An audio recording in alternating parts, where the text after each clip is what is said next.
Tashmë edhe për ndërtimet mbi 6 kate, lejet e ndërtimit do të jepen nga pushteti vendor. Një vendim i fundit i qeverisë ka zhbllokuar të gjitha lejet e ndërtimit për ata qytete që kanë një plan rregullues, ku përfshihet edhe qyteti i Shkodrës. Jasmina Borici, specialiste pranë sektorit të lejeve të ndërtimit në Bashkinë Shkodër, thotë se tashmë me këtë vendim pritet të rritet numri i kërkesave dhe një frymarrje në sektorin e ndërtimit. Fillimisht limitonte pra numrin e kateve në ndërtim deri në 5 kate, tashmë për objektet mbi 6 kat ose mbi 5 kat, leja ndërtimit mund të jepet nga autoriteti vendor, por pas marrjes së konformitetit, pra pas marrjes së vlerësimit nga ana e Këshillit Kombëtar të Territorit. Ka ndikim pozitiv, shumica e qytetarëve janë të interesuar, kërkojnë informacion në mënyrë të herpashershme.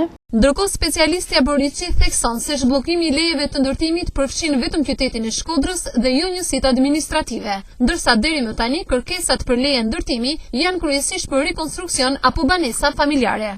Ka pasur kërkesa për punime të ndryshme, për banesa, për rikonstruksione, riparime, pra sipas përcaktimit në ligj. Theksoj procesi për aplikim për pajisje me leje është i hapur për ndërtimet brenda qytetit të Shkodrës, për të cilin ka një plan rregullues të miratuar, ndërsa sa i përket njësive administrative, në bazë të vendimit të Këshillit Kombëtar të Territorit, lejohet dhënia lejeve vetëm për një kategori punimesh përjashtimore dhe vetëm në zonat të urbanizuara. 14 bashkitë që aktualisht kanë plan rregullues të miratuar mund të japin leje ndërtimi, por vetëm në qytete.